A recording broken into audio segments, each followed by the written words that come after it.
Irmãos, você ama a palavra de Deus? Ela é luz para o seu caminho, lâmpada para os seus pés, mais doce que o mel. São as escrituras sagradas, é Deus se revelando na sua palavra. E nós estamos há bastante tempo meditando em Romanos. Romanos é uma carta maravilhosa, nós estamos na mensagem 66 de Romanos. E hoje eu quero trazer o seguinte título para vocês: Justiça própria. É algo que entristece muito o coração de Deus. E vamos ver por quê. Convido você a abrir a sua Bíblia em Romanos capítulo 10. Vamos ver aí o verso 3. Diz assim para nós: Porquanto, ignorando a justiça que vem de Deus e procurando estabelecer a sua própria, não submeteram à justiça de Deus. Olha só.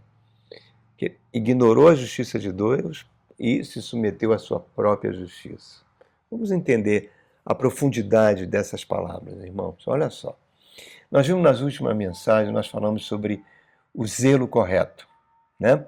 Nós vimos que aquele zelo correto, ele só traz benefício na nossa vida. Tudo passa a dar certo. Deus nunca quer que você tenha um zelo errado, porque vai tornar você uma pessoa esgotada, neurótica, fanática, ou pior, indiferente ao Evangelho. Deus quer que nós, eu e você, sejamos cada vez mais parecidos com Jesus. E uma das características que Jesus tinha, ele era 100% equilibrado, emocionalmente, espiritualmente, fisicamente, era o equilíbrio em pessoa, né? E o que acontece?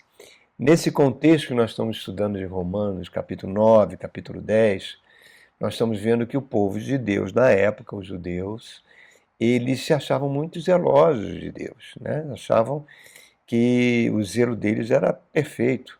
E Paulo fala, o apóstolo Paulo fala, não, o zelo de vocês é equivocado. É um zelo sem entendimento, é errado. Né? Naquela mensagem do zelo, nós mostramos como é fácil isso acontecer conosco e como isso traz um monte de desequilíbrio mental, emocional e espiritual nas nossas vidas. O contexto desse capítulo 9, 10 e também do 11, que nós vamos estudar mais tarde, é mostrando que os judeus tropeçaram na rocha de escândalo, que é Jesus, eles consideraram a cruz um escândalo, um Deus que morre numa cruz como criminoso, nunca, e que se eles obedecessem à lei de Moisés, né, 100%, eles seriam salvos. E a palavra de Deus fala que é impossível um ser humano obedecer 100% à lei de Deus, porque a sua natureza carnal está enferma pelo pecado. É impossível. Jesus mesmo falou, é impossível aos homens se salvarem a si mesmos, só através de uma ação de Deus. E nesse verso 3, está mostrando que os judeus, por causa da sua justiça própria, em acharem que eles eram especiais, filhos de Abraão, que não precisavam de Jesus, se afastaram de Deus. E como é fácil isso acontecer com qualquer um de nós, irmão? Acho que eu tenho certeza que você conhece alguém que já falou isso para você. Olha, eu sou uma pessoa boa, eu não faço mal a ninguém, eu não roubo, não mato, eu sou muito caridoso. Por que eu preciso ser salvo? Salvo de quê? Né? E essa é a base do ateísmo, né? O ateísmo, ele considera o ser humano apenas vivendo esta vida, né? Como se fôssemos seres biodegradáveis, morreu, acabou tudo, né? E o extremo disso tudo, irmãos, é viver a sua vida como se Deus não existisse, como se a nossa vida não dependesse de Deus, que é um mero processo biológico, né? É, e isso, essa indiferença, tá? Essa indiferença devido a essa justiça própria, a hora que o ateísmo seria um extremo disso, né? Mas trazendo para o nosso meio cristão, isso atinge muitas pessoas que se dizem religiosas, cristãs, né? Nós vivemos em épocas que as pessoas têm um conceito muito errado sobre a pessoa de Jesus Cristo. 100% Deus, 100% homem. Cristo é o modelo a ser imitado por nós, irmãos. A missão do Espírito Santo em nós é que a gente viva de tal forma que a gente imite a Jesus Cristo a fim de que ele seja o primogênito dentre muitos irmãos. Mas as pessoas levam muito que as emoções em primeiro lugar. Sentir o Espírito Santo, eu senti algo no espiritual quando eu vi uma pregação, mesmo que aquela pregação não tenha nada a ver com as Escrituras Sagradas.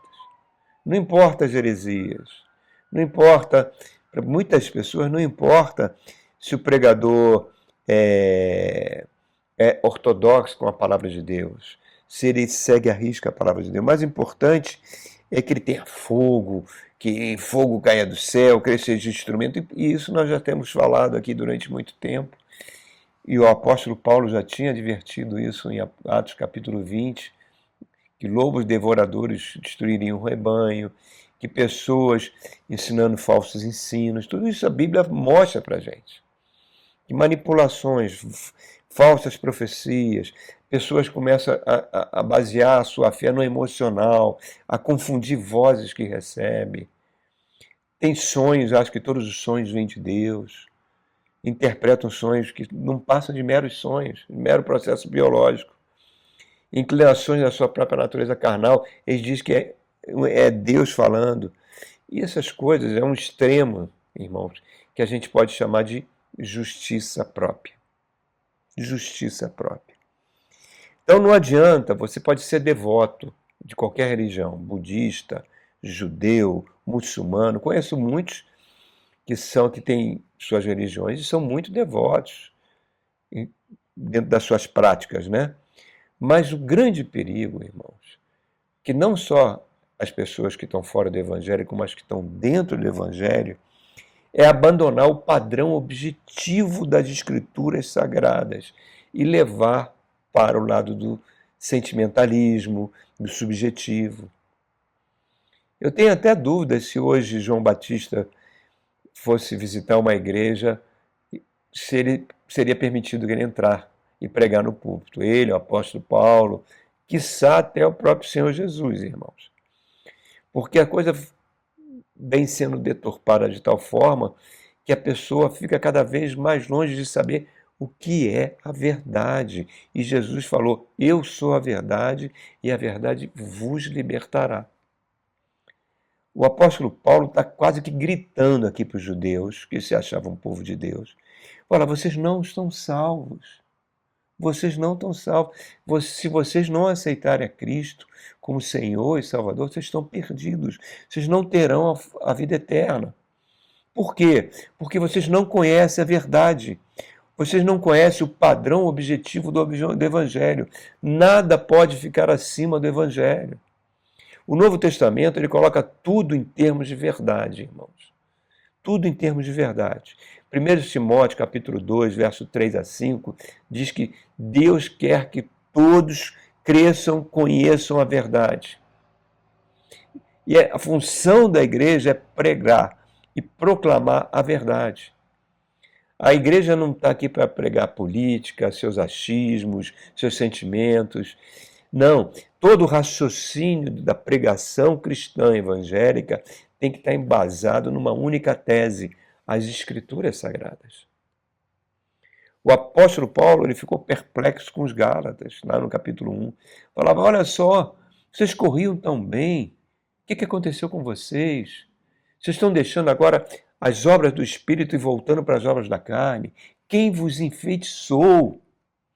Olha só, se alguém vem trazendo uma mensagem diferente do meu evangelho, que é um anátema, é maldito. O próprio Satanás se traveste de anjo de luz. E isso continuou nesses 2025 anos da história da igreja. Então, o apóstolo Paulo talvez dissesse, olha que vocês estão pregando outro evangelho. Então, eu e você precisamos ter esse padrão, o padrão da palavra de Deus, para avaliar as pregações que nós recebemos. Né? Lembra dos crentes de Bereia? Paulo pregando na sinagoga de Bereia, explicando na escritura que Jesus era o Cristo. O que o pessoal da sinagoga falou? Paulo, tá linda essa pregação. Nossa, que maravilha. Deus veio à Terra para nos salvar. Tudo bem. Agora mostra pra gente. Quero que você mostre o que você está falando. E o evangelista Lucas, que escreveu o livro de Atos, fala que eles eram mais nobres. Por quê? Porque colocavam as escrituras em primeiro lugar. Quem pregar diferente, as escrituras diz que é maldito. Lembra da oração sacerdotal de Jesus, no capítulo 17 de João? O que Jesus fala?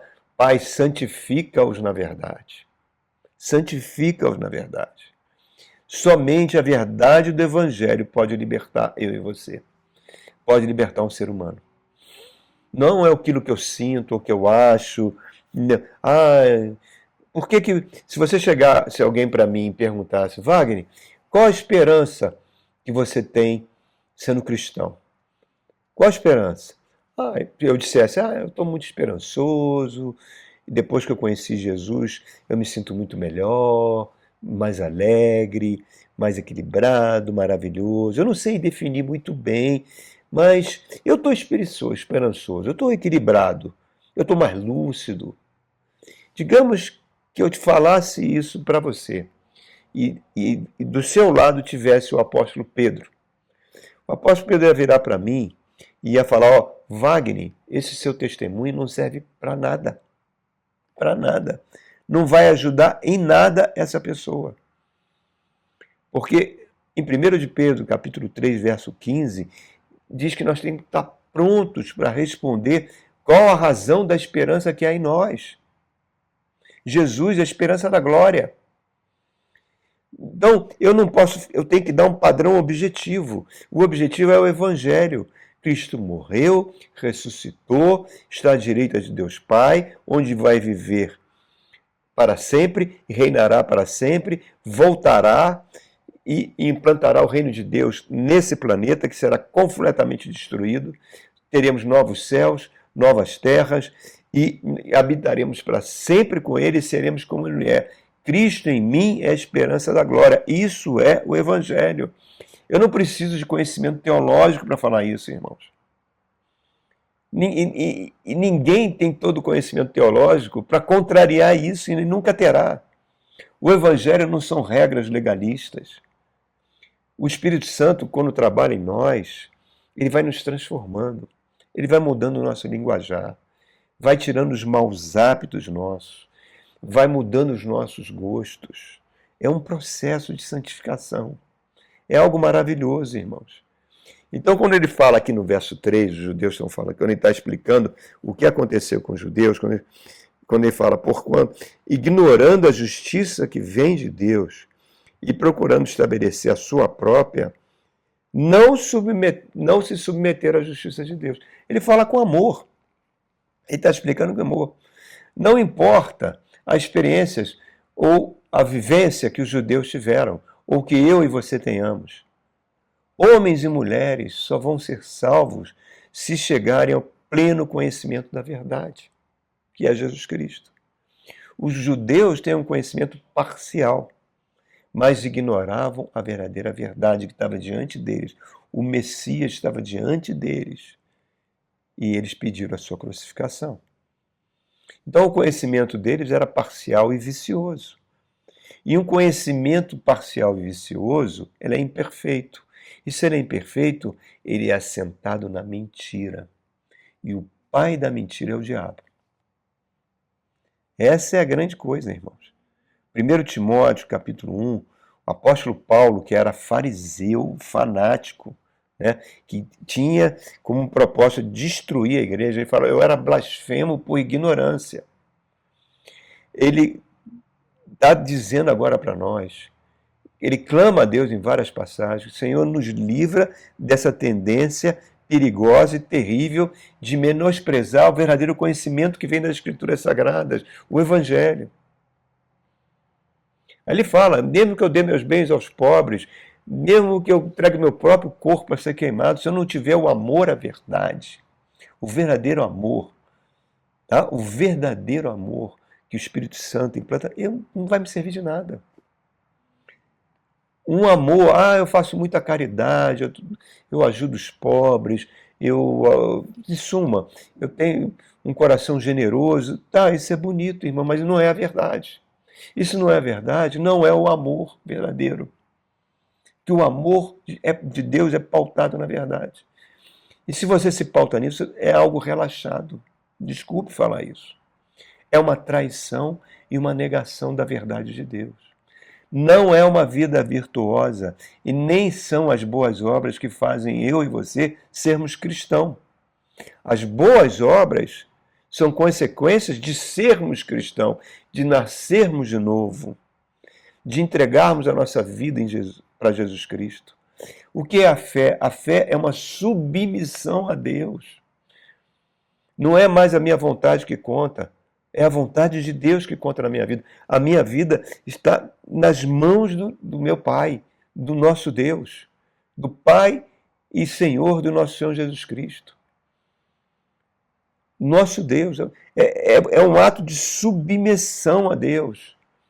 Em função disso, ele fala em Efésios capítulo 2 que nós vamos andar nas boas obras que ele preparou de antemão para que andássemos nela. O problema é que as pessoas invertem essa ordem. Elas acham que as boas obras é que é o mais importante. Não, não é. Não é o que eu penso, irmãos. Não é o que você pensa, nem o que o mundo pensa, nem o que a igreja pensa. O que importa são as Escrituras Sagradas, a palavra de Deus. Lembra quando nós falamos sobre o zelo falso? Nós trouxemos 11 proposições e vimos como é fácil a gente se enganar, irmãos.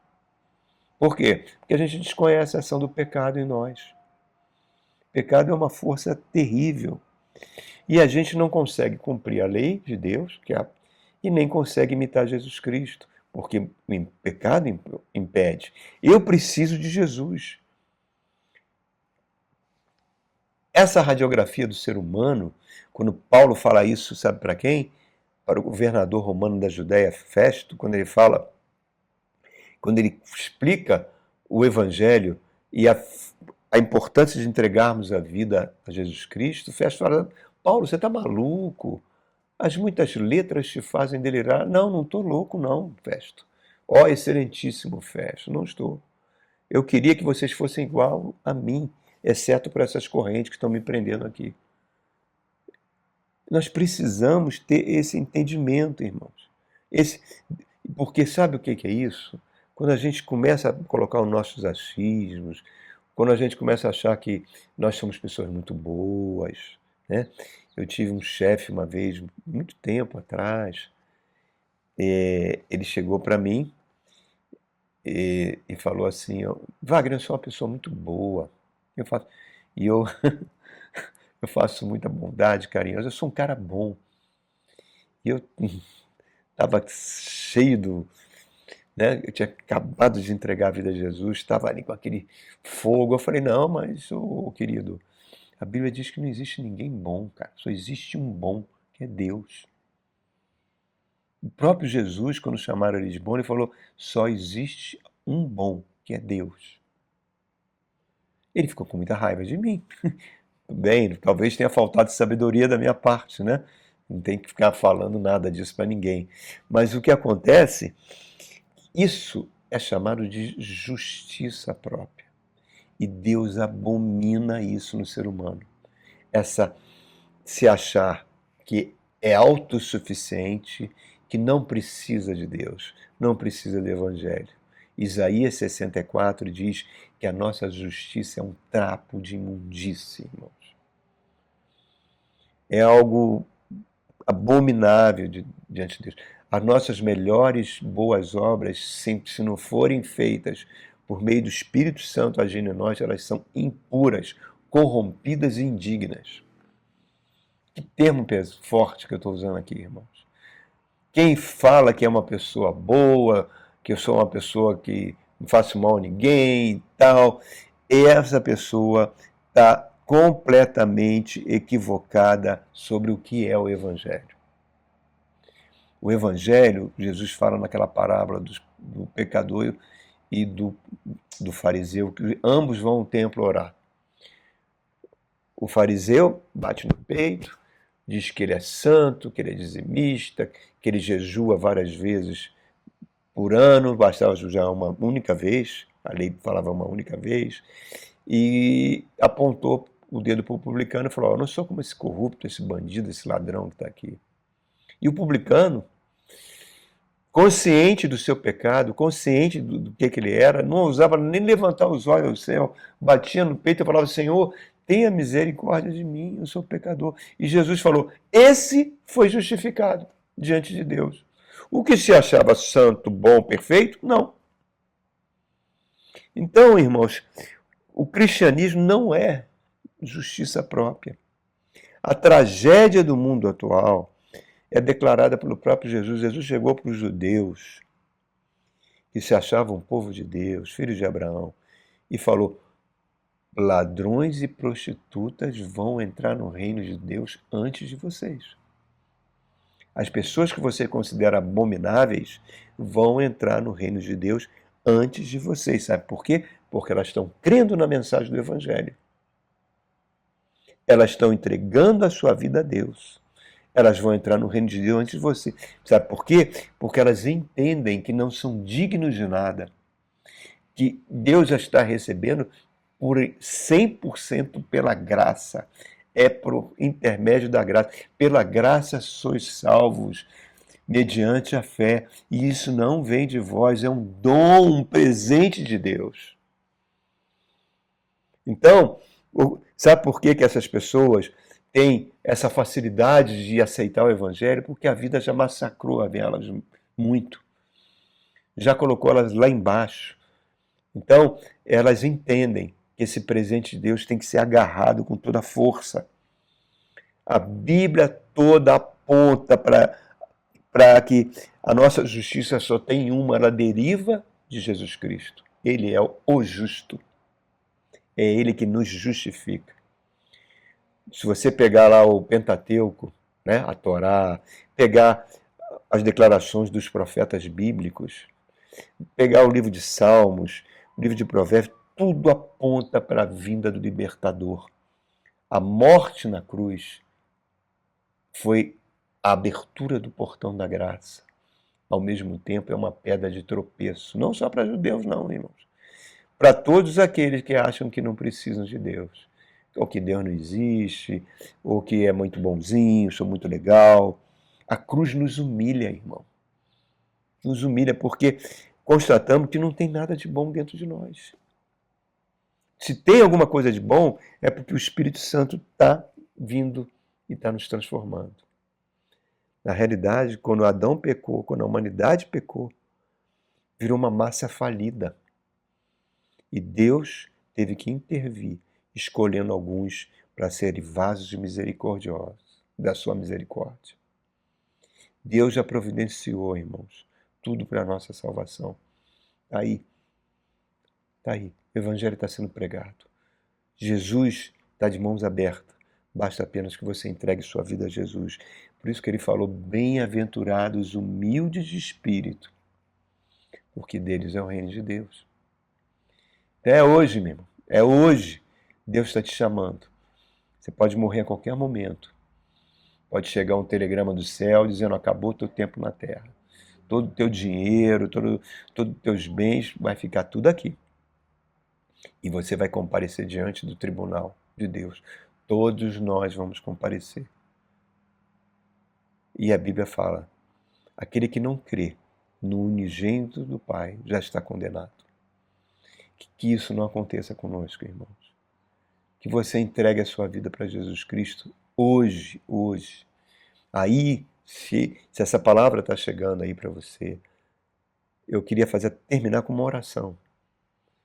Se você quiser entregar a sua vida a Jesus agora, faça agora, irmãos. Eu suplico a você isso. Se você quer, feche seus olhos. Eu vou orar por você. Pai querido, Pai santo, essa pessoa que está ouvindo essa mensagem, ou no YouTube, ou porque alguém compartilhou, ou no Spotify, enfim. Se essa mensagem chegou ao coração dessa pessoa, e essa pessoa está entendendo que precisa desesperadamente do Evangelho, que precisa entregar a vida a Ti, Senhor. Eu oro junto com esse irmão, com essa irmã. Peço que tu aceite ele como seu filho amado, Pai, para que ele seja salvo e tenha sua vida transformada. Que somente em Jesus Cristo ele é o único mediador entre Deus e o homem.